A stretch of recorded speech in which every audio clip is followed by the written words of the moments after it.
Hi, I'm Jess, I'm Piper. I'm Chris. and this is Coffee and Scream.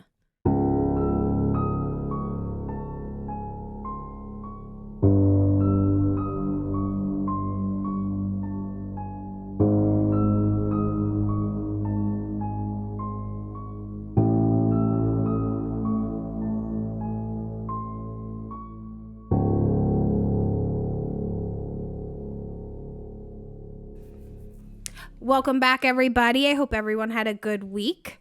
Mine was very nice. What about you, Piper? It was pretty good. Yeah? It was chill. Yeah, did you do anything fun? Not really. Yeah, okay. Just- Oh, Went to work and Tuesday. did. Tuesday's not the highlight. I was gonna say Friday's the highlight. Yeah. Friday. I got my shows mixed. Yeah, Sorry. come on. My week was good. Yeah, your week was Yeah, it good. decent. I'm so I glad. watched this movie called Haruko the Goblin, which was like a Japanese horror movie, and it was cute. It was pretty fucking. It was crazy. cute. And it had, like this like lady with spider legs on her head. Like she was pretty much like a head spider, and she haunted okay. a fucking school. Very Scooby Doo. Speaking of spider shit, my dad told me that Joro spiders are coming to New Jersey, and they're spiders that parachute. No. Really? They're No. parachuting spiders, and they're like, and I looked one up, and they're probably like the God. size of this fucking napkin right Don't- here. It's terrifying. What are they called? Joro spiders, Joro spiders. Okay, Now, are let me they? see. Because I've heard that some spiderlings, younger spiders, they use their web to catch wind, to travel from like the nest and to just pretty much. Go. Absolutely not. Yeah.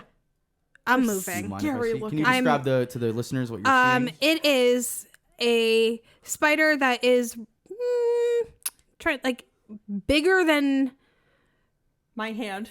it looks Well, your really, hands are tiny. yeah, you do have Like- I would say like a playing card size Okay.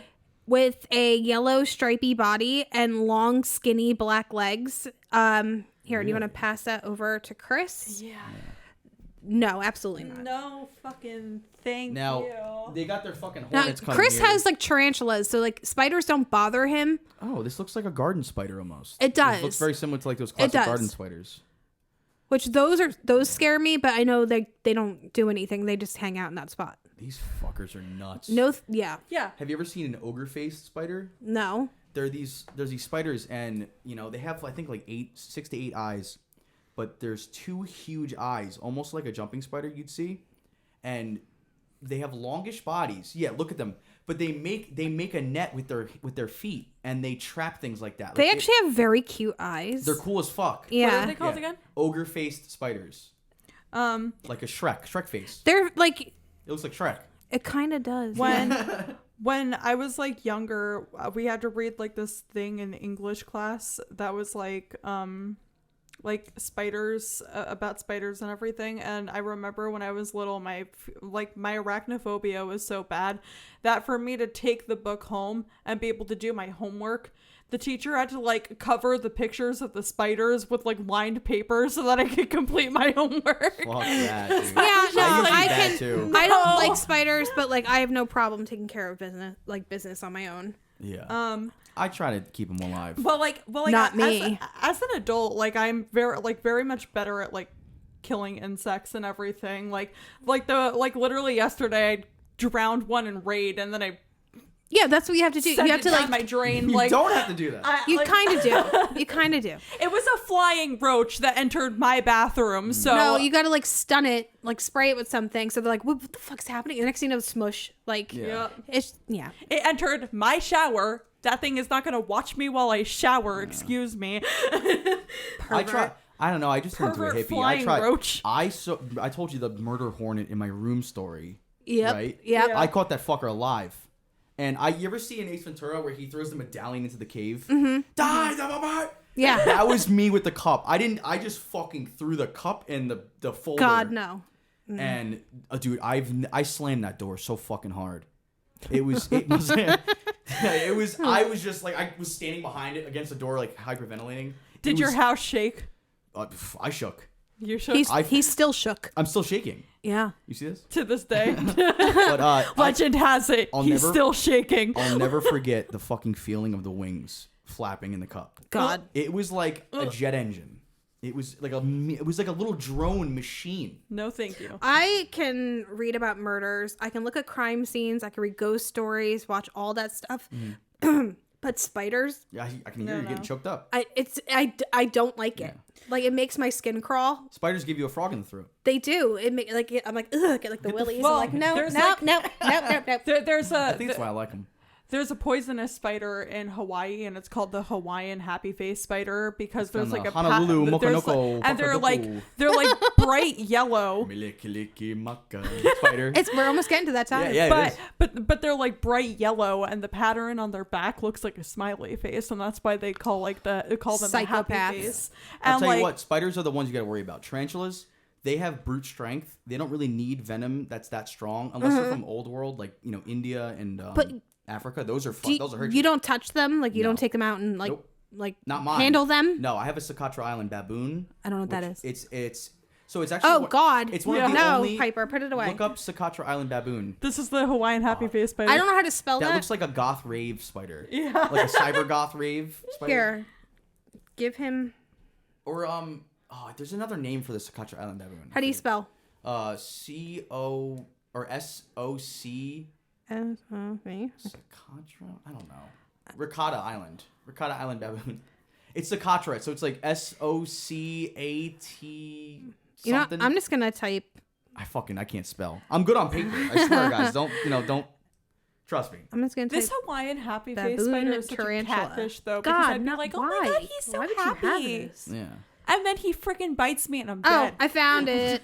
Yeah, and these are one of the only. Oh, that one's. It's pretty. The blue and like the velvet Yeah. color. Oh, but they're one of the I'd few. still want to smush the shit out of it. They're one of the few communal is pretty. tarantula species. Like you can have multiple of the same tarantula in an enclosure, and they won't. Because I feel like why God, no. tarantulas I don't are want that like on my a phone. little less scary is because they tend to be fluffy, and we associate things with like fur, like to be cute Could be. and I everything. mean, like people don't really know the difference between a spider and a tarantula. I half the saw time. a thing on TikTok. This girl had like these tiny little jumping spiders. Mm-hmm. And they were like fuzzy, and I'm like, those are actually kind of cute. Yeah, Like, they're cool. okay, 'Cause and the they don't really look and like the a one spider. died, and I was like, I'm sad about a spider dying. you know the animation Lucas the spider? No, Well, it's just like this like animation of like a spider, and it's like voiced by the guy's like kid Mm-hmm. and everything, and he is like an animated jumping spider. And the videos are so cute. Like there's one, and he's like escaping like from under a cup and everything. But Oh, like, yeah, and he voices them. Doesn't what he a voice little them? rascal. yeah, but like but he's like a little jumping spider, and he looks so Aw. fluffy.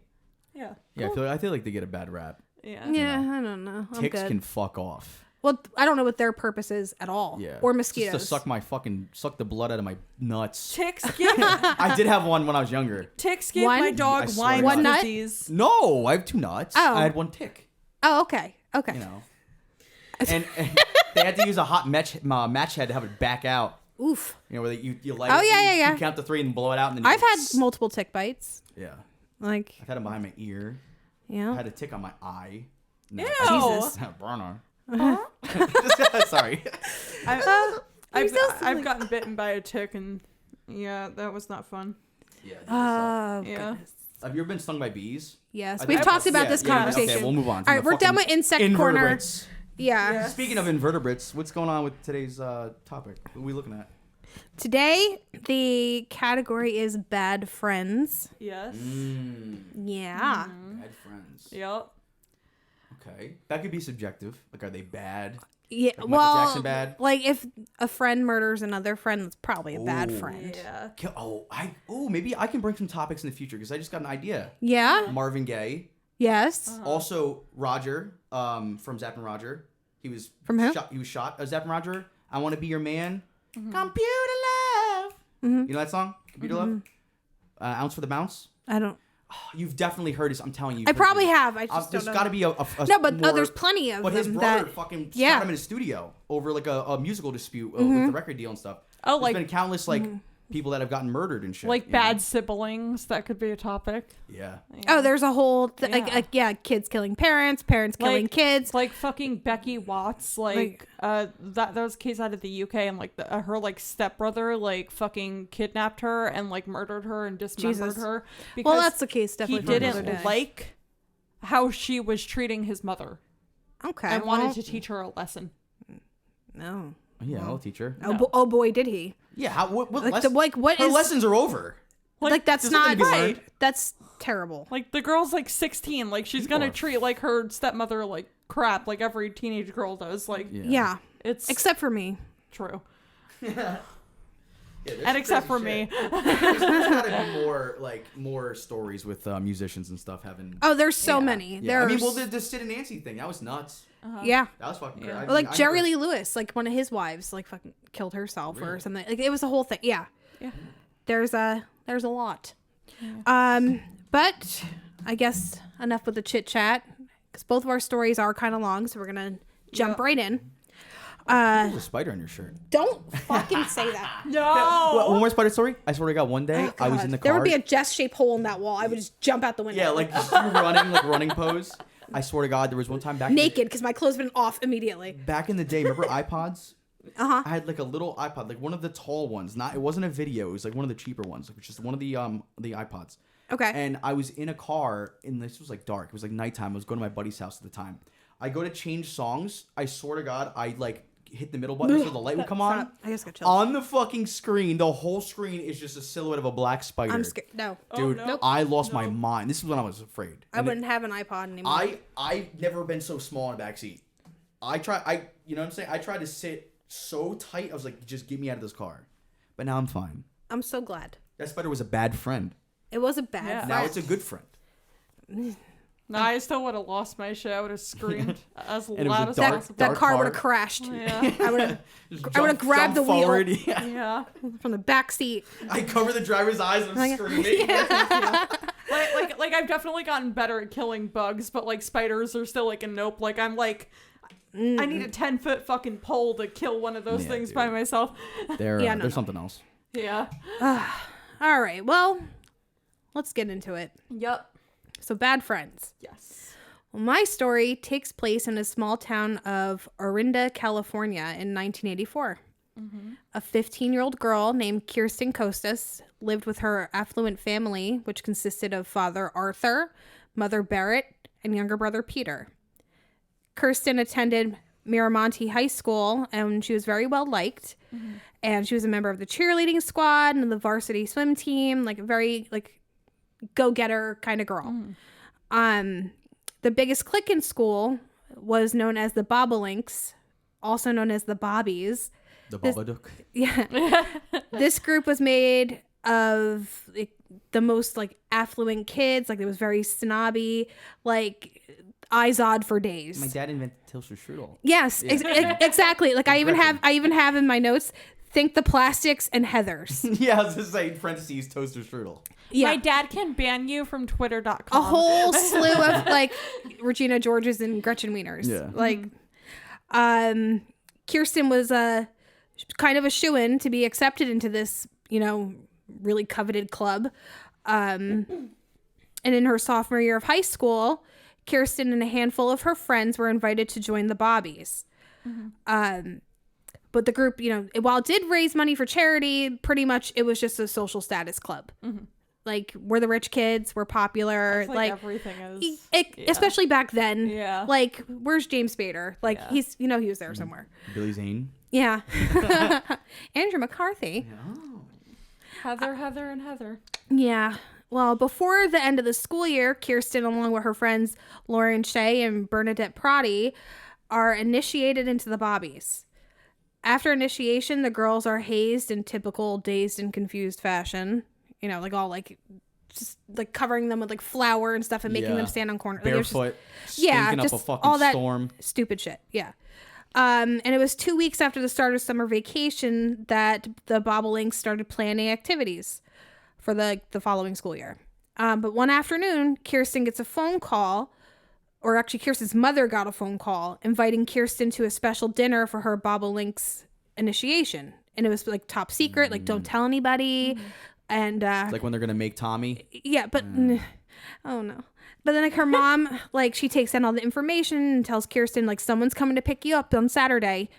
And it was later said that other prospective members were getting similar phone calls, kind of like, yeah, there's gonna be a secret dinner, you know. So multiple people got this call. Allegedly. Okay. That Saturday, Kirsten's neighbor, Arthur Hillman, was relaxing at home when he heard a blood-curdling scream out front of his house. Yeah, Arthur ran outside and he caught Kirsten as she was collapsing onto his front yard. Kirsten had been brutally stabbed and was bleeding out. Arthur, he was holding Kirsten and yelling for help, and he noticed a Volvo pulling away from the scene. But Kirsten, you know, she was too far gone to say like what happened or who did this to her or anything, which is like, oh, it sucks. Her last words were, "Volvos are a piece of shit." Yeah. Oh God. Sorry. She was rushed to the hospital where she passed away a short time later, and her family was by her side. They came home like as the police and ambulance were still there. The whole town was obviously in shock over this attack, and you know, the death of a well-liked young woman was unheard of. Like this town was supposed to be like super safe. Like it was just Twin Peaks. yeah. It always happens in They- the friendly towns. Oh yeah. And they didn't know if this was a random attack or, you know, was it someone that she knew. While law enforcement combed the scene looking for evidence and a murder weapon, Sheriff Richard Rainey, along with the homicide team, began immediately trying to get answers as to, you know, who did this. They were just right into action. They immediately began interviewing witnesses in depth, starting first with Arthur Hillman, the man who discovered Kirsten, and he told detectives about the Volvo he had seen leaving the scene. Well, as he's telling detectives about the Volvo, that exact car pulls up to the curb. Speak of the devil. Yeah. So police questioned the driver, and he's identified as a man named Alex Arnold. Arnold lived in an adjacent community not too far from Orinda. And Arnold tells the detectives a pretty crazy story. He was at home that night when he got a knock on the door, and it was Kirsten. Kirsten had knocked on his door because she said she was out with a friend, but got creeped out because the friend was acting weird and just wanted to go home. The girl, like, she literally ran away to a stranger's house. Like, how scared, like, must she have been to do that? Because, you know, even then, like, stranger danger. Yeah. It's a worse guy. Yeah, she's like a 15-year-old girl. Like, it's like, you're not, oh my God. She asked to use Arnold's phone to call her parents, but unfortunately her parents didn't answer. They weren't home. But seeing that she was so scared, he offered to give her a ride home in his Volvo. The whole way to Kirsten's house, so he noticed a yellow Ford Pinto following them. And Arnold asked who it was, but Kirsten, she just didn't reply, or she didn't say. And because her parents still weren't home by the time she got there, Kirsten began walking towards the neighbor's house to sit and wait. And a second later, Arnold saw the driver of the Pinto get out of her car and run towards Kirsten. The girls were yelling at each other, and Kirsten was just, you know, leave me alone. Like, you're being weird. Like, he heard this going on. So this is Mr. Volvo's testimony, essentially. Yes. Okay. And that was when the girl from the Pinto began stabbing Kirsten. She was stabbed, I think, like, between, like, 13 and 19 times. Jesus. Like, pretty bad, yeah. The girl jumped into her Pinto and fled the scene, and Arnold said he left too so he can pursue the attacker. So, like, instead of offering aid to this young girl, which, who knows, you know, it was only minutes maybe before Did he the other leave guy. because she already was? She was like, oh, like, She collapsed into someone else's arms. He's probably like, no, I don't. yeah, pretty much. So, like, what am I gonna do? Like, I guess. I don't know. I don't know. Who knows? you tell me this bitch drove a Bean? Huh? What'd she drive? A Ford Pinto? The ones that used to blow up? Oh. A bean? What the? This bitch. Look at this fool. Yeah, but he was only able to follow the Pinto for a while before eventually he lost it in tow. And then Arnold returned to the scene, and the cops were skeptical about the story. Kirsten's parents then go down to police headquarters for their interview, and that's when Barrett, Kirsten's mother, tells them about a super secret Bobby's dinner that Kirsten was invited to. The detectives then reach out to the other members of the Bobbies and are told that no such dinner party was planned, and they have no idea who made that phone call. Alex Arnold was then cleared of any suspicion, and since he was the only one to witness the attack, he became a big asset to the investigation. He told investigators that Kirsten was attacked by a chubby girl with stringy blonde hair that drove a gold or mustard colored Pinto. Well, that was like looking for like a needle in a haystack in the Bay Area, California, because all of those girls at school, they're all blonde. They're all like, They all drive shit boxes. Probably, Just your average high schooler. yeah. But they saw that the Pinto was their biggest lead, and they started combing through Kirsten's group of school friends. Mm-hmm. And the town, was obviously horrified and scared that it could happen again. They did, however, think that it couldn't be possible that it was, quote unquote, one of their own that could do something so terrible. Because they were all good kids, good rich kids, Perfect cover. Yeah. Well, police began questioning kids at school and started with Kirsten's inner circle, looking for clues or a motive. Her and Kirsten and her friend Ashley, they would make prank phone calls to the less popular kids. Bernadette didn't make the cheerleading squad. Lauren and Kirsten were on the swim team together. Maybe something happened. Or maybe it was one of the kids that, was bullied by the rich kids. No one knew. Mm-hmm. The list of suspects was actually pretty big, and all of them were given a polygraph test, which they passed. Mm-hmm. All of them? Yeah, I'm pretty sure they did most of those kids. Which, side note, polygraphs are not admissible. Well, exactly. But, Yeah. At the time, were they? No, I don't think so. They've never been admissible. I have mixed feelings. It's pseudoscience, holistic, fucking shit. So students, particularly the popular kids, began speculating that one of the weird kids at school must have been responsible. They of zeroed. Course, it's always the it's weird it's kid. always yeah. They zeroed in. Huh? I said it's Evan Peters. Yeah. Yum. Yeah. Okay. Okay, I'm a little flustered. Let's say. Okay. Well, they zeroed in on one girl in particular, Nancy Kane. Nancy was a punk rocker, and she didn't like Kirsten or her friends. Nancy was the direct opposite of everything those girls were. But it wasn't always that way. Freshman year, Nancy was a big part of the popular crowd, and Kirsten and Nancy were actually friends during middle school, but as the girls got older, they went their separate ways. Mm-hmm. To Nancy, Kirsten represented everything that she hated. And she actually wrote in her notebook that she, quote unquote, wanted to see her drip blood. Oh. I bet you wish you didn't write that. Ew. And if you think about it for a second. Okay. Well, okay. What if she was... Okay. Hey. No. Hey? No. Okay. Actually, I don't know. No, I don't know. I don't know her life. Well, police took the lead from the rest of the community and brought Nancy in for questioning. Her alibi was that she was at the movies seeing Ghostbusters, and her parents refused to consent to a lie detector test. Mm-hmm. Due to the lack of leads, Kirsten's parents, they hold a press conference asking for anyone with any information to come forward, and they were, rightfully frustrated. The first day of school rolls around and Nancy is a no-show.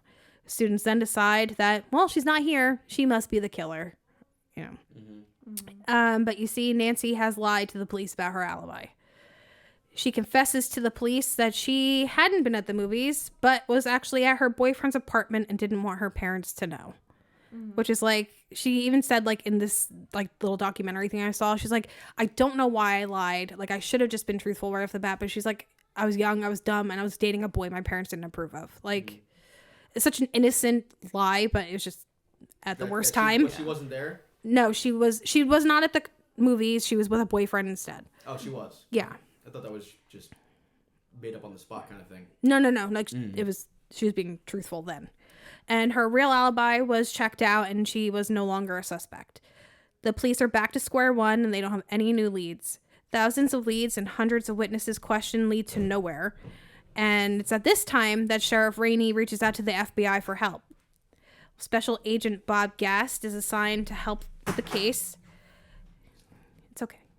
Oh, Gast. Gast. Oh, Gast. Yeah. That's what is he? What is he, a cop? Gast. That's fucking Well, an scary. FBI. Yeah. Oh, even worse. It's fucking Mikadu all over again. Yeah. Gassed? Terrible. That sounds like he's gonna fuck you up. Yeah. Yeah, you about to get gassed You about to up, get gassed, boy. Gassed up. Dog. Dog, you about to gassed up, dog. Yeah. All I think of is like Gaston LaRue, who wrote fucking Phantom Time of to pay the Opera. gassed man. I think of Ghastly. I think of like a haunted FBI agent. Yeah. Like he's spooky. Oh, he's, Haunted FBI. he's agent. haunted. Yeah. Yeah, he's haunted. So Special Agent Bob Gast, waiting for you to make the noise. There you go. Is assigned to help with the case. Agent Gast decides to. I swear to I won't do it every time. Sorry. Bob Gast. I'm scrolling like how many times did I say this man's name? Fuck. You're like, oh my god, it's like No. It's Mikadu, the sequel. It's fine. I'm telling you. It's fine. We're fine. We're adults. Power through. Let's go. Okay. Agent Gas decides to use use the new method of trying to figure out who could have been responsible. He asked the crime unit at the Quantico to do a criminal profile of the case. They first looked at the weapon used, and since it was a knife, that is usually said the knife indicates a lot of anger. After 3 months, the investigators received the profile report back, and it pretty much narrows it down to only one person, and I'll explain why. The document was about 14 pages long and very detailed. It said things about this person's, like, you know, how many siblings this person would have, and that they would be Catholic, and that they would be like, it's like, how do they even, I don't know. Stalker. It's a little crazy. But they did say that the crime had to have been committed by one of Kirsten's friends. And after combing through Kirsten's inner circle, they find an exact match to the profile. Bernadette Prati. Bernadette, though, was super cooperative with police during the initial stages of the investigation, and she was even like mourning with her friends and going to the funeral and just completely acted like nothing was wrong. Like nothing was. Yeah. I'm already Like- seeing similarities with my case. Yep. Yeah. Yep. Like, Yeah. And she passed a polygraph, which, yeah, I don't know. Was she in that like deep of denial? Well, like there's some people like that just don't feel Like, just normal psychopaths? emotions. Yeah, like Gary Ridgway, he passed a polygraph. yeah. It's yeah. And like, there's That's why they're so not trustworthy. and there's people who are so good at manipulating that it also like alters the results too, because they're like, well, I could have never, and then like they're like, oh yeah, that checks out. I bet you mine, even if I didn't do anything, would say I was lying because I get like anxious Yeah. if I'm like under pressure. Like I don't They'd know. be like, sir, what's this large jump that we see in your polygraph? I say, oh, I was thinking of Homer Simpson. Sorry about that. I'll try to keep that to a minimum. No, it's even like when I'm driving or there's a cop behind me. I'm like, oh my god, what if there's a dead body in my trunk and I don't know? Your Apple Watch is like, please slow down. and you're like, yeah. I'm going 12 miles an hour. I'm just so scared. That's me at the airport. Like, what if I accidentally packed a bomb? Yeah. Yeah, that might happen. Yeah. I love Carlin's bit about like the questions they ask at the airport. Like, is this your bag? He's like, no. And then he's like, Do you want it to be my bag? He's like, has any mysterious persons, touched or moved your bag at all? And he's like, well, that depends. What is a mysterious person? What is an unknown person? Surely everybody has to be known by somebody. And then True. he just gets. He immediately gets taken away by the men in white coats. Every night I take my luggage and I God. put it to the end of the street. Okay, so Bernadette, she passed the polygraph, no problem. Her alibi was that she had been babysitting when the crime occurred. But after taking a closer look at the profile, the police decide to pay a visit to Bernadette's home. In the garage, they discover a gold Ford Pinto. Yes. But there was a minor... throw away a whole there's car. there's a minor, discrepancy, though. Like, Bernadette claimed she didn't drive because she didn't have a driver's license. But I think we all know, in this great state of New Jersey, how many people drive without a driver's Oh yeah. license. Yeah. Oh yeah. Not me. I'm a good little nugget. And it's Yeah, not me because too. they lost them or misplaced them. And what was this victim's name? Kirsten Kostas. Upon checking her alibi, the family that she claimed to be babysitting for the night of the murder told police that they hadn't used her services in a year. For her fifth interview, an FBI agent was there as lead investigator, and they tried to get her to slip up, but she didn't break. Even when discussing the wounds that Kirsten suffered, she didn't flinch. Since they didn't know of a motive, they knew that their best chance was to get a confession. Bernadette flat out asked the interviewers if they think that she did it, and they said yes. Oh. Yeah. That interview. Are you mad at me? Yeah, it was for sure. Yeah. Like, you think it was me? Yeah. Yeah. That interview definitely rattled her, though, because just a few days later, she wrote a letter to her parents and told her mom not to read it for 30 minutes. The mom actually set a timer and waited, and like I would, as soon as she left the house, I would have ripped that fucking thing open. Like, Me too. So she opened the letter, and Bernadette confessed. Her parents quickly drove her to the police station, and she broke down and told the officers everything. Mm-hmm. It took 6 months to make an arrest in Kirsten's murder. Mm-hmm. The town was stunned, and because Bernadette, the whole time, like I said, she was not acting weird at all. She was acting business as usual, just like that. What a psychopath! What year was this again? Huh? What year was this again? 1984. Okay. In her confession, Bernadette admitted to making that phone call to Kirsten about the fake initiation dinner. Bernadette picked up Kirsten and they just drove around talking. And then she admitted to killing Kirsten, all because of insecurity and jealousy. Like, Kirsten, I guess she thought everything, came easy to her, and like she was like super cute and she had really cute clothes and just was super popular. I don't know. Like, it's so stupid.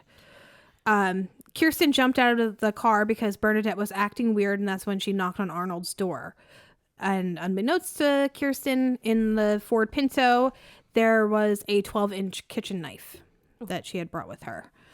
And she claims that the murder was not premeditated, but considering that she wasn't dressed up for like a special occasion, I think she was wearing like a ratty t-shirt and jeans, they think it definitely was planned. Bernadette Proddy was found guilty of second-degree murder, and because she was a minor, she was only sentenced to 9 years, and she was released after only serving 7 years. For good behavior. I don't know. There's no 12-inch kitchen knives lying around. I don't know where prison. she is today. I didn't actually look because I was like, fuck that bitch. She works at Boston Market. She works to drive through it. Also, like, how is it not premeditated? She had a fucking 12-inch. You knife brought with her a in the knife. car. Yeah, was she a cook? Like, was Well, she a chef? she said, she's like, well, like, I always had that knife with me because I think exactly like at work she would You cut never know things where you're up gonna find an and onion. Like, Like I'm a culinary student and I have spaghetti due at 11:59. Like, it just it's bullshit. But that is the case of Kirsten Costas, and my sources were Wikipedia and on the ID channel the show 1980s The Deadliest Decade. I have a question real quick. Sure. Let's say I'm gonna kill a guy, right? Okay. This is Killer Chris. Okay. Killer Chris, right? Mm-hmm. If I just go in my Frankenhooker t-shirt and I kill someone, like, with something that was already in my car, Yeah. that might not seem premeditated, right? But what if I dress up in, like, a very nice suit, maybe like a powder blue suit, decked out with a cane and top hat? To do the killing. Well, why else would I be wearing that? I mean, that's not something I normally wear on a daily basis. Well, I also think That like would be your like a special- Frankenhooker shirt, which is black, would Right. conceal blood splatter better than the It's not powder. well, that's not what it's about. It's about But- I'm putting on a kill outfit. But like if you're gonna Dexter do would. that, be dress for like- the job. like But- Patrick What if I wanna Bateman look with the good? raincoat. I Yeah, understand. but that's a practical reason. That's not like Dexter. Did you watch Dexter? Yes. You know how he always wears that like that slightly like polo. I don't even know what to call it. It's like a long sleeve tee with buttons. It's like the gray green one. Mm-hmm. No matter, he's always wears that when he kills someone, and it's interesting. Which is like I'm thinking too, because I'm like just my brain is Yeah. still An in- artist's smock. that this girl after Yeah. she stabbed this other girl like a bunch of times, stuff like this girl when she went home, she like her parents didn't notice that she had blood all over her clothing or like her 12 other siblings. I hit a groundhog like with my Pinto. How do you I don't. how do you miss that? Were they not home? I mean, you said they weren't home the one time she called. No, that was No, different. that was the other girl. What were they doing? Her parents, I have no idea. They just were like, Just Dad was looking at the paper and the mom was looking at the dish she was washing, and they just never turn around. maybe, yeah. I don't know. It's crazy. Yeah. That I got poor- my period. Oh God. It's like in her hair. They're like, Yeah. Jesus. Ah, God. Explosive period. Jesus. Oh god.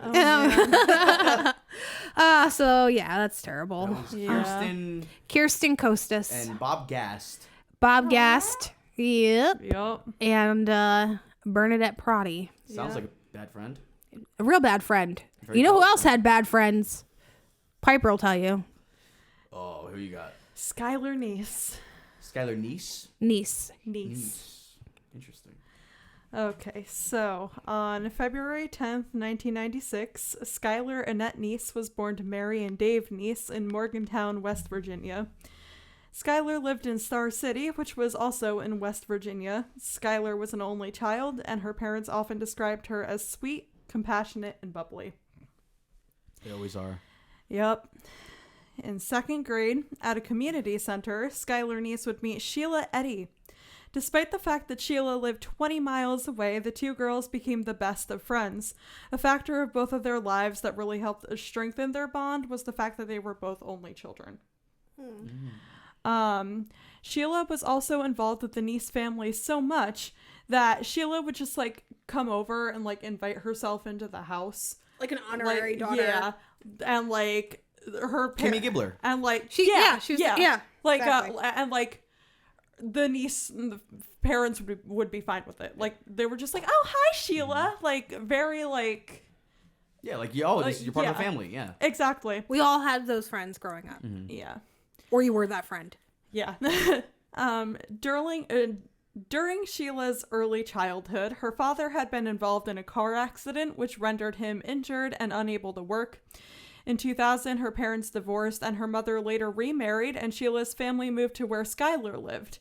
In 2010, Niece and Eddie became freshmen in high school and reunited when Sheila transferred to Skylar's high school, Oh, which really? was University High School. They were probably stoked. Yes. Oh wait, this is Bad Friends. Yes, but we're getting there. Skylar was popular and well-liked in school by her peers and teachers. She was said to be a really responsible and smart kid, and she dreamed of being a lawyer when she grew up. Skylar was an honor student, and she had a job at Wendy's, a fast food joint in America. And she liked this job as much as she liked being in high school. Since Sheila lived closer now, Skylar and her would spend a lot more time together, and soon they made friends with a third girl, Rachel Schoaf. Schoaf's parents were divorced but wealthy, and she had an older brother that she did not grow up with. Before high school, Schoaf went to Catholic school and was sheltered by her family. Rachel really enjoyed getting attention and being in the spotlight, so she involved herself in the school's theater program. The three girls were all super close with one another. If they weren't together in person, they'd be texting or on Twitter. Some people describe the girls more as sisters than friends, and they even seemed inseparable. Most notably, Skylar's parents were really happy that Skylar had this bond with her friends. Mm-hmm. Like all friend groups, however, there would be jealousy in this trio. As time passed, Rachel and Sheila became closer, and Skylar was beginning to feel left out. By the summer of 2012, it was almost like Rachel and Sheila forgot about Skylar. A time of note when Skylar felt particularly alone was on July 4th, 2012, when Sheila and Rachel were hanging out without her. Skylar confided in her mother about this, and her mother had told her to maybe do some school assignments to take her mind off of it and everything. This didn't help, so Skylar took to Twitter to vent her frustrations. She said, "Sick of being at fucking home. Thanks, friends. Love to hang out with you. Love to hang out with you all too." Hashtag I'm gonna kill this bitch. Different person. Oh, okay, yeah. The next day, Skylar worked a shift at Wendy's until 10 p.m., and when she came home, her parents were casually watching TV. Skylar hung out with them for a second and then kissed them goodnight and said, "I love you," before heading to her room. Skylar was not going to sleep, however. She decided that she was going to sneak out, and she did just that at 12:30 a.m. on July 6th. With the help of a bench underneath her window, she slid out of her home and took her purse, wallet, and phone with her. Just a minute later, at 12:31, she is spotted on surveillance cameras outside her apartment complex getting into a car, and then the car drives away. Ring? Is this like a ring cam? No, it was just like in the It was parking just lot. like regular okay. surveillance footage. Like super grainy. I Like think I always miss the fucking year. What year is this? This was 2012 at this point. Oh wow, okay. Yeah. yeah. Skylar at this point was beginning to sneak out a lot more, and she became more rebellious, and she would often cross the Star City / Pennsylvania border to smoke weed and drink with Sheila and Rachel. Skylar was getting into trouble for this sometimes, and most of the rebellious bad behavior was cataloged on Sheila's Twitter. All three girls had Twitter and were active on Twitter, but Sheila posted almost twice as much as both that of Skylar and Rachel combined. Sheila also used Twitter to express her feelings about her family and her life in general. Like, there was this one tweet where she was, like, calling out her stepdad for walking around the house without a shirt and everything. And she was just like, it's gross. Like, it's not my fault. Yeah. I'm fucking jacked. Feel like a fucking shit brick house. This guy... Jesus. Oh it's not my fault. I'm sexy. Doing the lawn. With my Miller High Life. His New Balance. My New Balances covered in grass. His jorts. my slightly greened New Balances. Oh, God. Skylar's parents and other friends started noticing that Sheila and Rachel were bad influences, and they felt like Skylar was being changed by Sheila and Rachel. The same thing started happening with Rachel's friends, thinking that Sheila was a bad influence on Rachel. Both girls would dismiss the concerns of their loved ones, however. Eventually, rumors started spreading that Sheila and Rachel were in a romantic relationship because of the way that Rachel would always defend Sheila, but they both had boyfriends, so this could be untrue. Sheila and Rachel were really close and even planned matching outfits together, and this led to Skylar, like I said, feeling left out. Sheila and Skylar would often fight, and it seemed to be that Rachel was the problem. Skylar would obviously vent her frustrations about this on Twitter. She said, "I tell the whole school all of the shit I have on everyone, which is a lot." So, back to the morning of July 6th, the niece parents got ready like normal and assumed that Skylar was in her room still asleep. Dave was going to go to his shift at Walmart, which he worked as like a stock producer and everything. And so Dave was going to go to his shift at Walmart, and then he was going to come back after his shift ended to give Skylar the keys to his car so that Skylar could take his car to her shift at Wendy's. Mm-hmm. So when Dave came home, he knocked on Skylar's door, which was locked, which is out of character for her. Mm-hmm. Like, she would lock the door if she was like getting changed or something, just like typical, like, I need privacy right now, so my door's locked. Right. But it wouldn't be locked like all the time. So like for it to be locked like this late into the day was like very like uncharacteristic for her and everything. But despite this, Dave didn't think too much of it because he was probably like, this is probably like she's probably changing, getting ready for work. I would Wendy's. Still be like, hey, answer me through the door. Probably changing her fucking skids. Yeah. Okay. Step down, stop. But, what? I'm married to your mother. Actually, it's her real father that she lives with. Oh. So. But I'm a real father. I know you. It's just me. It's daddy. It's just me. It's daddy. Remember me? I changed your fucking diapers. Okay. Okay. But it did get to the point where Dave started to worry, so he knocked again and still got no answer. It was here that his worry turned to fear.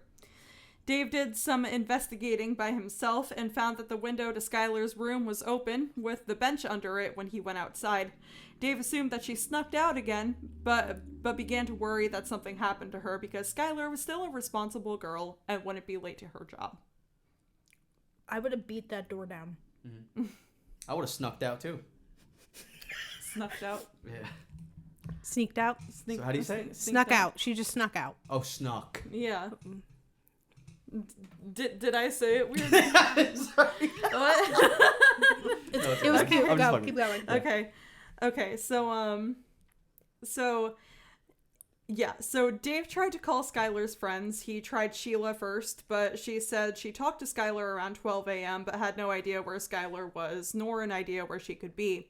Dave contacted Mary, and Mary was really concerned as well, but she said the same thing, that Skylar wouldn't miss her shift. So Mary said she'd call Wendy's a little after Skylar's shift started to see if she was there, but still came home early from work just in case. When Mary arrived home, Wendy's had actually called them asking about Skylar and her whereabouts, and this is when panic set in for the niece parents. With all of the evidence they had in mind, the niece's parents contacted Star City police right away. After this, Sheila called back and saying that her and Rachel picked Skylar up around 11 p.m., but dropped her off down the street from her apartment. Sheila and her mother even stopped by the niece's household to help look for her. With all hands on deck, they all started to look for Skylar, but to no avail. Mary remembered that the apartment complex had installed security cameras recently, and so they went to the landlord's office to take a look at them, and they saw the surveillance footage of Skylar leaving around 12:30. Police casted Skylar as a runaway and did not send out an Amber Alert for her, as the circumstances didn't qualify for one in West Virginia.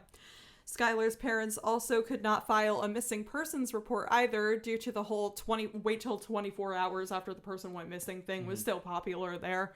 And they like literally pleaded with the police. They were like, this is literally not in her character to do. Like she or run away. Like something happened to her.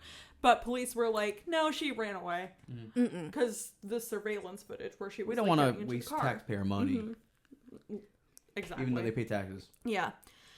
So Skylar's parents decided that they'd take matters into their own hands and made their own missing persons flyers with her picture to put around like the whole town and everything.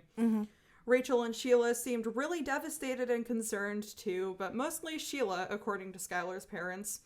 Sheila would call the nieces to ask about updates and tell them how she wished she had information and wished she could help over and over again.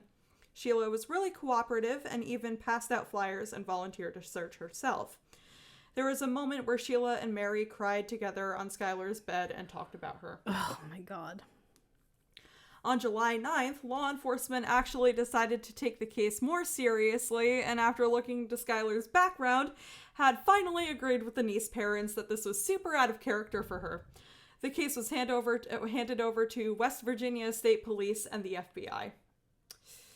When officers first interviewed Sheila, they instantly got an off vibe about her. They said something felt, quote, wrong about her, and they even said word for word that Sheila seemed really narcissistic. On the day that Skylar went missing, which was July 6th, Rachel went on a boating trip with her mother and family friends. They noticed a bad cut on Rachel's ankle and thought it was weird. And on the 7th, Rachel was sent to go to church camp, so authorities had to do a phone interview with her. They said that Rachel was super nonchalant about the whole thing, with Rachel saying, "I don't really know where Skylar is. Sheila knows more than me. Talk to Sheila. I don't really know much."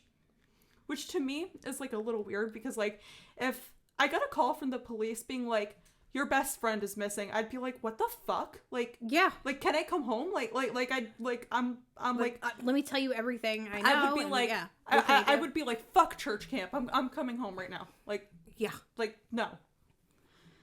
But yeah, so Rachel even offered to have an in-person interview with police as soon as she got back from church camp. Which, like, why are you waiting? Okay. So investigators decided that the in-person interview was crucial, so they tracked Rachel down, which wasn't easy. And when she was brought in, Rachel said the same thing she did on the phone. It was basically word for word and seemed really scripted to the investigators because Sheila and Rachel's stories were the exact same. Investigators looked into everything they could, social media, computers, and they even looked at Skylar's diary, which had its last entry a year prior. In this entry, Skylar seemed really fascinated by Sheila and talked a lot about Sheila and said that she could, quote, get away with anything, and that she was, quote, really popular with the boys at school. She even wrote in detail about Sheila's intimate life. Her exploits? Yes. And she even said that one time while they were at a sleepover at Rachel's house, they play hide the toothbrush.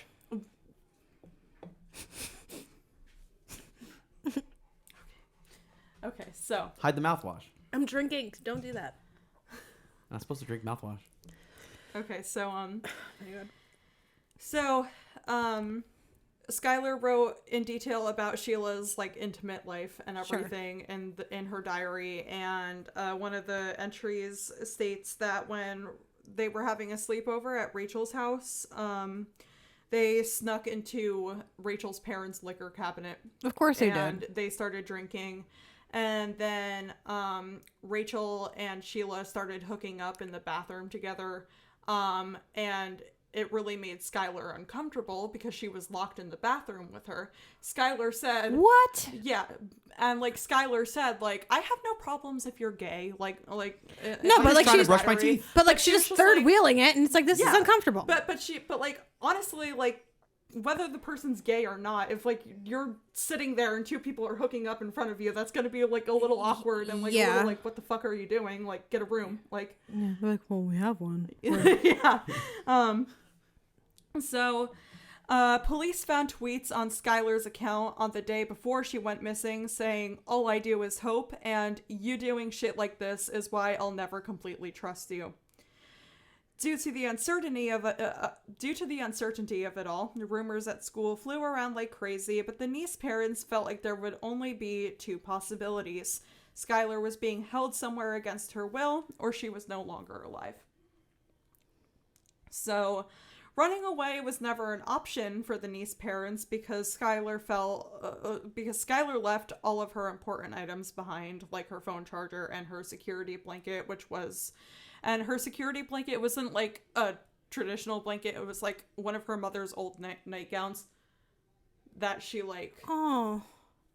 gave a name. I don't remember what the name was, but she named her security blanket. Oh, break my heart. Yeah.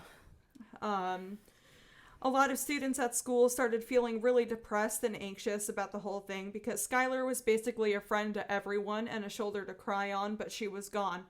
Sheila even posted on her Facebook, "Skylar, come back. I seriously cannot deal with school without you. I miss you too much."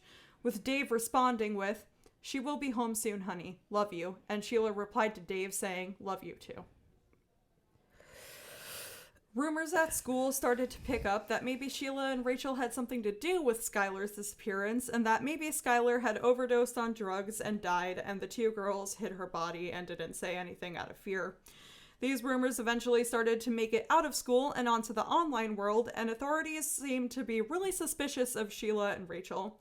On September 3rd, warrants were issued to seize all of Sheila and Rachel's electronic devices, and they started keeping tabs on the girls' communications. Police let Mary and Dave know about this, but told them to obviously not tell the girls, as it was only a speculation and that they needed to cover all their bases and everything. And, obviously they don't want, Mary and Dave, telling them because that's going to compromise it. And they'll fucking want to kill themselves or some shit. Yeah. So, on the Facebook page that was made to help find Skylar, Sheila posted, "Skylar, sorry I haven't posted in a while. School has been taking up all of my time. Me and Rachel miss you so much, especially at lunch. We sit at the lunch table alone. Come back so we don't look like loners anymore, LOL. And school is so hard without you. Actually, everything is hard without you. I seriously think about you 24/7 and I miss talking to you on the phone day and night. I know you wouldn't like some of the things that are being said lately." Sheila and Rachel were definitely starting to feel the walls close in at this point, and speculations against them were really high in belief at this time too. Twitter got intense, and there were 2 anonymous accounts made that followed the girls and started harassing them. Tweets like Luke 12:2, a Bible verse, and it said, so this Bible verse was Luke 12:2. "Nothing is covered up that will not be revealed or hidden that will not be known. And what you gonna do when they come for you." Literally harassing them, we know. yeah, we fucking know you guys did something. Oh, God. Yeah. And so these tweets were directed at them, and Sheila responded to these saying, "No one on earth could handle me and Rachel. If you think you can, you're wrong." Okay. Yeah. What? Are they looking for a third? I don't know. It sounds like it. Ugh. No one can handle me. I'm such a bad girl. Yeah. I'm just gonna take them and smash their heads together. 2 coconuts. Yeah. Boom. Shut the fuck up. Shut the fuck up. Police took another look at the security footage and realized that Sheila had never picked up Skylar at 11, like she said. So they went to the security footage of all the other places that Sheila said they went that night. Once police saw footage from a convenience store they were at, they realized that at 12:30, Skylar was picked up in Sheila's Toyota Camry. So police know that the girls are lying now, and they created a fake account posing as someone attending the high school so that they could keep more tabs on what the girls were posting online and everything. This is unrelated to the accounts mentioned earlier that were harassing them. This account was made by police. Yes. Saying, like- literally singing the song from Cops. Like, What you gonna do? What No. you gonna... This That is wasn't different. them? Okay, No. I was gonna say, that's fucking funny. Actually, the cops singing, like, Bad boys come for some bad we're gonna girls. get you. Bad Yeah. girls, bad girls. So, despite the tweets and everything picked up from the online landscape, police still couldn't get anything out of Sheila and Rachel because their stories never changed. Police noted that Rachel was really nervous and reserved during interviews, and that Sheila was upbeat and outgoing and even flirtatious during her interviews. Like, she was trying to flirt with the cops, like, and everything. Yeah, trying to woo him. Yeah. What a little pig. No, for real. What, her or the... Yeah. Oh. Sheila seemed to want to know everything about the case, whereas Rachel didn't really want to and even avoided Skylar's parents. In the winter of 2012, police finally had the security footage from the various other places Sheila said they went that night, and they were getting closer to the truth. For example, the girls were texting Skylar when they said she was with them. Despite this, though, the girls were still sticking to their same stories. By mid-December, police had the girls take a polygraph test in which Sheila failed miserably. And when it was Rachel's turn to take the test, though, she jumped out of the car and ran to Sheila's house for help on the way to take the polygraph test. Ooh. She knew she was gonna fail it. Mm-hmm. One actually failed it, right? Mm-hmm. Yes. Oh my god. Yeah. So, this is Sheila and Rachel, right? Mm-hmm. What was the name of the victim? Skylar. And this is crazy too, because you said the other chick from the last story passed the polygraph, right? Mm-hmm.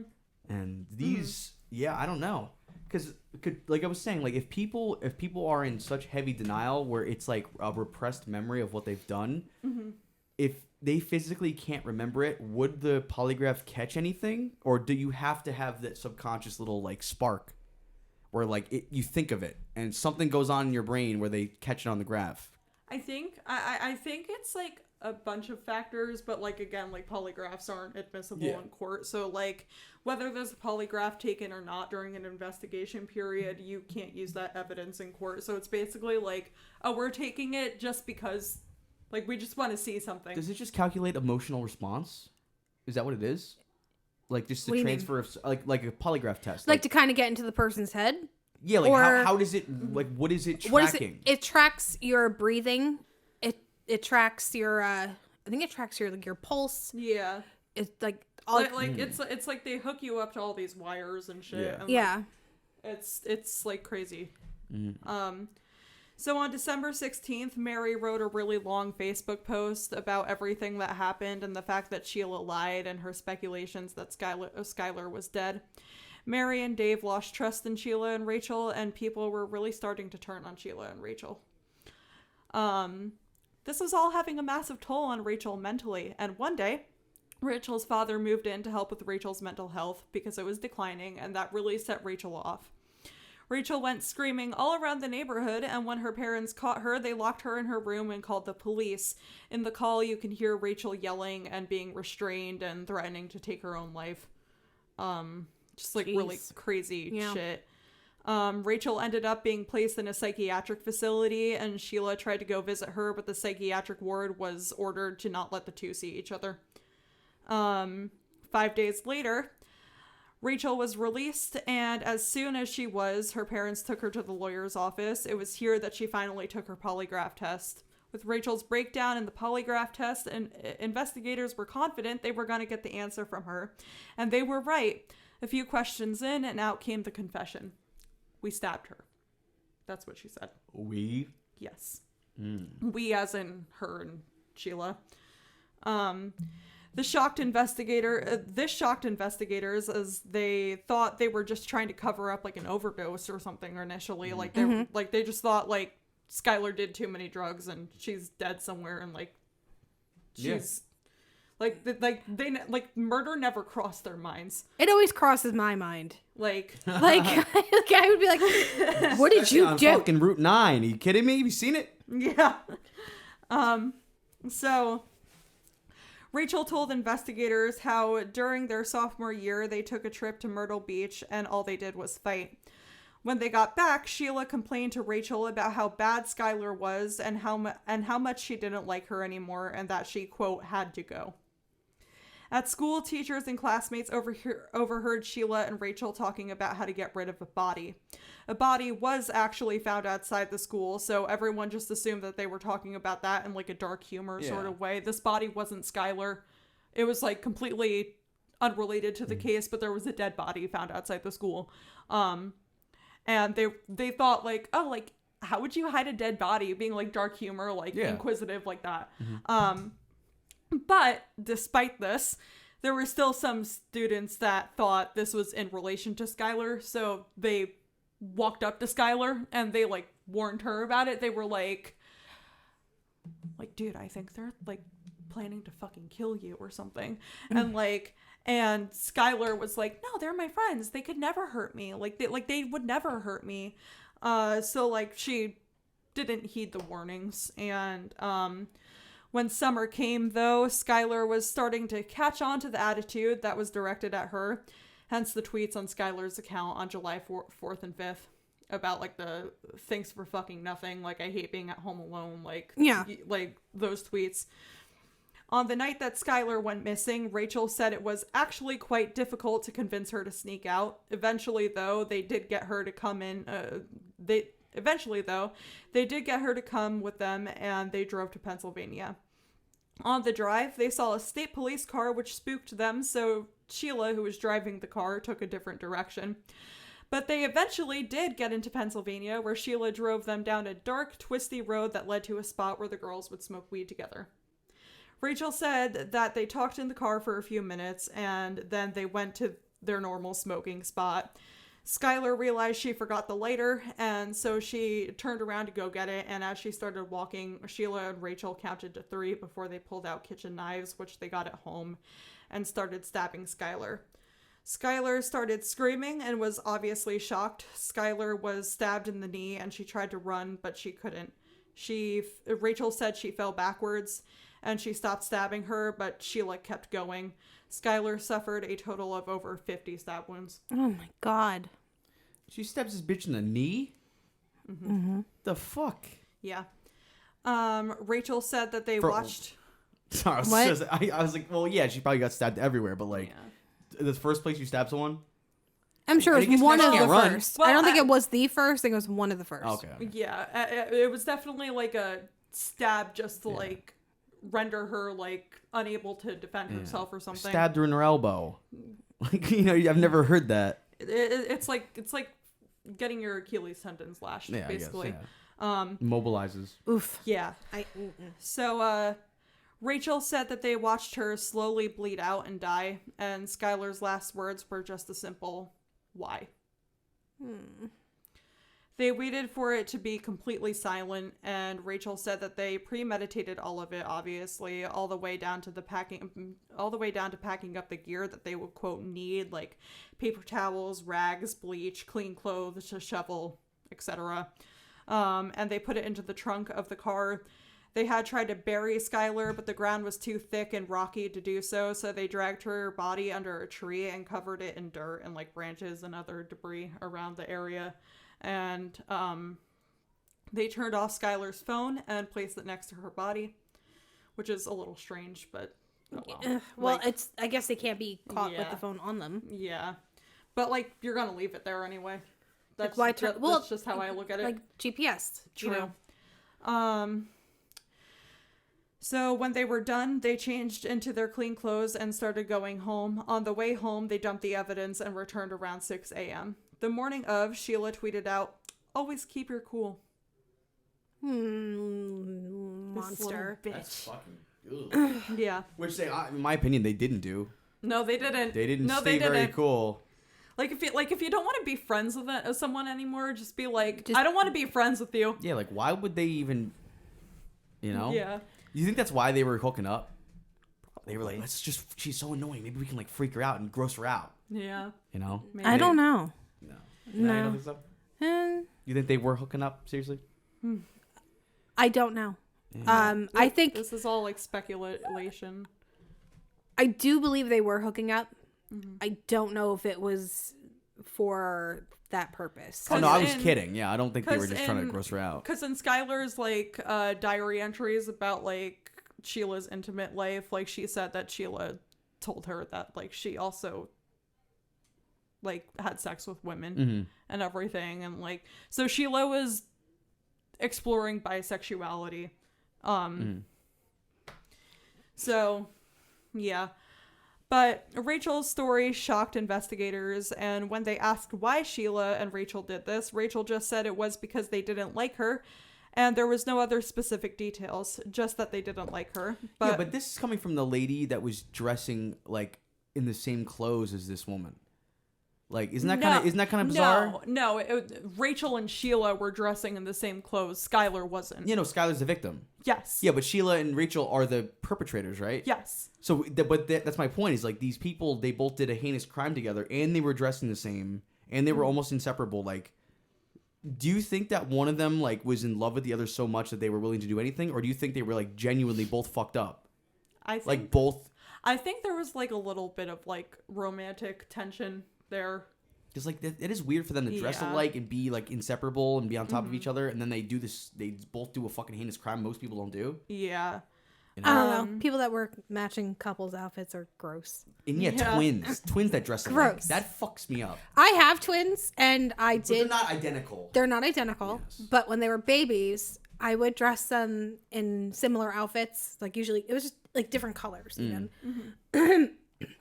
But now that they're like almost 9, well, they are 9. Jesus, I would never do that because it's creepy. Yeah, it's just It's like Because at that point they're like beginning to like No, form they have their own personalities and Tweedledee, everything. Tweedledum. But when investigators asked Rachel to clarify, she told investigators, "We just didn't like her, and this was the only way to get rid of her." So police asked where they hid Skylar and if Rachel could take them to Skylar, and Rachel agreed. But by this point, the ground was snowy, and so the exact location couldn't be remembered, so they had to wait until the snow melted. On January 4th, 2013, police seized every knife in the Eddy household and even looked in the trunk of Sheila's car where they found blood in it. Police needed to get more out of Sheila, so they had Rachel hang out with her one day while Rachel was like armed with a recording device. Oh my god, she stung her out. No, because Rachel got too anxious and Skylar never came up in conversation. Oh. how do you not talk about that though? Right. Like, Yeah, like maybe, What I don't other- know. yeah. Okay, Right. with that being said, you said Rachel had the wire, right? Yeah. Does that mean Sheila was probably the initial aggressor? Because why would Rachel be afraid of Sheila? Unless she probably started that shit. I think that Sheila was definitely the dominant personality Yeah. here because Rachel confessed first and she was like like losing her mind basically. and Rachel was the late friend. And, like, Sheila was the yeah. one that was friends with Skylar originally, right? Yeah, because Sheila was like really like, what's happening? Like, is it like tweeting out like, oh my god, I miss you, Skylar. Whereas Rachel was like, whereas so Rachel sick. was more like, I'm gonna distance myself and like keep a low profile. But Mary and Dave knew that the police were onto Sheila and Rachel, but they didn't know all of the details yet at this point. Mary and Dave thought their daughter was still alive. Oh God. Yeah. No. When the snow had finally melted, police were able to locate Skylar, and they did tests just to check if it was really her, and it was. After this, police ordered for the girls to be homeschooled so that they would see each other a lot less. And on Skylar's birthday, Rachel made a happy birthday post to Skylar on Twitter. On March 13th, police announced that Skylar's body was found in Pennsylvania, and counselors had to be brought into school to help with the grief for, like, everyone in school and, like, just be there and, like, because, like, their classmate just died in a brutal way. Like, like you're gonna need grief counselors to, like, let people, like, talk about this and shit. So, yeah. Sheila was still trying to maintain innocence at this point and posted on Twitter, "Rest easy, Skylar. You will always be my best friend. I miss you more than you could ever know, and worst day of my whole life." Despite confessing Rachel was doing this too, she tweeted, "Rest in peace, baby. I love and miss you more than anything. May you finally have justice." On April... Guilt. Yeah. It's just so disgusting. Like, Oh my god. Like, how... The tweets get worse. They get worse. Well, yeah, and up until like a year or two ago, I don't know if they are now. Like, you can still find the tweets on Twitter. Yeah, I think Sheila's account is still active on Twitter if you look for it. Sheila was still trying to. Yes, okay. On April 1st, 2013, a month before her arrest, Sheila tweeted out, "We really did go on 3," counting to like referencing back to how they counted 1, 2, 3, and then they started stabbing Skylar. Like that, like it was just like a confession on Twitter. can you imagine that? Like- Can you imagine just like being Skylar and you just hear them go 3, 2, and you're like, No, just 1, 2, 3. oh, okay. Yeah, it was on 3 or counting go, or on 3 or after 3. Sorry. They probably definitely did have that conversation because they're both fucking brain What happens dead. if I go on 3 and you say go and go? But on May 1st, she pled guilty to second-degree murder, and her juvenile status was changed to adult, and the blood from the trunk was tested, and it was revealed that it was in fact Skylar's. Sheila was arrested at Cracker Barrel for first-degree murder. We were just talking about that. Yeah. I know. That's why we were talking about it. Okay. Makes sense. Because Rachel led the police to Skylar's body, she was cut a plea deal. The trial started on October 22nd, 2013, and due to her mental breakdown, Rachel's attorneys requested her testimony to be suppressed, and it was rescheduled for January 28th, 2014. 4 days prior, Sheila pled guilty to first-degree murder, and Sheila's defense attorney even said that he felt like there was nothing to defend. He himself said, like, Wow. I reviewed all the facts of this case, and there is nothing here that I can even try to be like, this is the reason for this. Like that's bad when your defense attorney is like, I can't even fucking help you're you. fucked. Like that's fucking bad. 18 months after Skylar's murder, Sheila was sentenced to life in prison. 15 years into her sentence, though, she could apply for parole. In court, Sheila seemed more worried about her looks than being apologetic. Like, she was, like, playing with her hair, and there were points in court where she was, like, smiling and everything. Just, like, very, like... To a girl who she Like- grew up with and was like a sister to her. Yeah. Yes. Psycho. Rachel, however, did apologize to the Neese family, and however, obviously, and understandably, they didn't accept this apology. Yeah, no. Like, there's a point, like, I watched some of the, like, response footage that Skylar's father did, and he, like, stutters, and he's like, there's nothing you could say that would help my and then he stops and said, me and my ex-wife, well, me and my wife, because part of him realizes that they're not a family anymore because Skylar isn't there. Like, it's just him and his wife now. And that's at least what I take away from that. Like, he stopped saying family mid-word and was just like... What family? Yeah. But, yeah. To this day, both girls are spending their sentences at Lakin Correctional Center in West Virginia. And as a result of this case, a law called Skylar's Law was passed that changed West Virginia's criteria for an Amber Alert to go out. Now an Amber Alert will be put out regardless of the circumstances of the case. Mm-hmm. So it doesn't have to meet, like, all 4 points of criteria anymore. Like, Good. Like, it's just like, a kid's missing? Okay, we're gonna set out a fucking, like, put the fucking bat symbol in the sky. Like, we're going. Which, like, yeah, like, they need to start listening to parents when they say, this is not normal for my kid. Instead of waiting, because, like, not that she could have been saved. Obviously, it was already done. But it would have just put things into action a lot sooner. Oh yeah. Yeah. Like, it's just listen to parents. They know their kid better than anybody. And like, I know people probably deal with hysterical parents all the time, but I fucking I'm a pay nut. you. I I'm pay aware. you to go look for my fucking kid. I don't care if my kid's at the park. Find my fucking kid. I My pay you. sister, I told this story actually earlier tonight in the kitchen with my sister. She travels a lot for work. She went to Colorado and she decided to go hiking. I And remember this. yes, this is just over the summer. And, you know, she hikes all the time. No problem. Anywho, my stepmom calls me and she says, Samantha her location hasn't changed in like 4 hours and it's starting to get dark there. She's not answering, like all this, like she starts panicking and I'm like, okay, I have to be the calm one, but I'm going to help. We're going to spring into action. My stepmom and I called different hotels in Colorado, you know, saying, I can't find my sister. You know, does she stay there? You know, whatever. Fast forward, we call the local police to go look for my sister.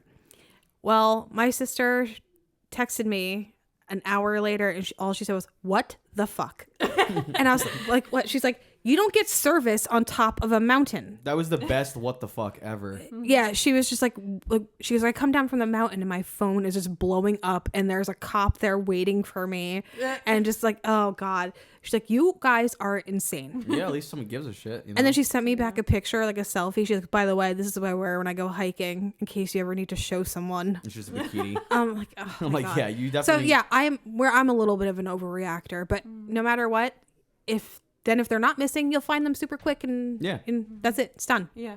And there was actually a recent update this year to this case. Ooh, Rachel was denied parole on May 9th, 2023, which fucking womp thank Christ. womp. Womp Yeah. womp, sore loser. Yeah. Sorry. Yeah. But yeah, my sources were Wikipedia, Investigation Discovery, SkylarNieceMurder.com, and the YouTube video Murder Solved by Killer's Own Tweets by Eleanor Neal, and YouTube video When Mean Girls Become Murderers by Kendall Ray. Whew. Excellent job. See, you know how they make the Winnie the Pooh horror where he's killing people? Yeah. They make the mean ones, the Grinch. What about Mean Girls, but it's a horror? And these bitches just fucking killing people. Oh yeah, like the. Stuffing their bodies in the I don't even know. I mean, Like the fucking janitor's Heathers closet. is like there's a murder. Yeah. Oh yeah, tonight's episode is sponsored by Drano. Yes. Silly. You got to drain. We No, gotta you know. don't. We gotta know. No, you don't. No, you don't. Not anymore. Nope. Okay. Excellent job, Piper. Thank you. We should make a mixed drink Yeah, that looks like Drano. that's Yeah. That We'll would discuss. be Looks interesting. just like Drano. yeah. Just we were just chugging like What is it, like just blue fucking curacao blue? like, right Yeah. out of the bottle. Like, Okay. Well, tonight, let's see. Oh. I don't know what the fuck I was going to say. Figured something out. Oh, yeah. All right. All right. Well, I think this, wraps us up for the night.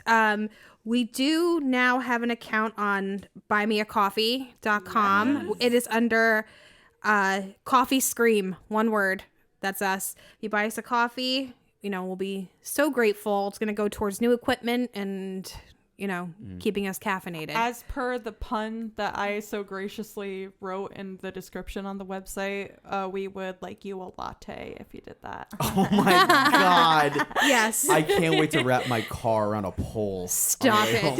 it. Yes. No, that's And cute. I like that. we did get our very first Drano. donation. Yeah, no, God damn it.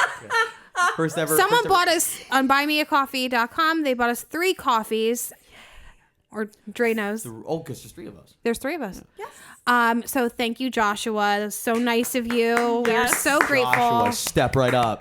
Joshua Yes. You should get, like, a little one of jingle. the sweetest of pies. Like a Yes. like almost like Family Feud or something. Well, you could just sing it every time. You can do it. Joshua. Come on down. Yeah. we need something like the shame bell. Who's gonna be our new lucky contestant? Yes. So if you would like to donate, go to buymeacoffee.com, /coffee scream. You can find me on Twitter at It's Jess G. That's Jess with 1 S. And we are also on Instagram. Coffee and Scream Pod. And don't forget to check out Wonder Time Theater every Tuesday at 7 on Twitch. The worst show on Twitch. Twitch.tv/WonderTime Theater. Think higher of yourself, If you guys, Christopher. oh yeah, it's interesting. You guys, It's interesting. you'll like it. Yeah. You will Yeah. love it. It's so it's- campy. It's awesome. Yeah, it's like that. It's like when you go to a friend's house and you have their parents cooking. It's like different, but it works. Okay. Yeah, that's why. It gets Hell yeah. it gets the job done. Yes. All things movies and more. Yes. Live music. Uh-huh. Okay. Well, I think that'll do it for us tonight, everybody. Remember to stay safe and lock your doors. Bye. Bye.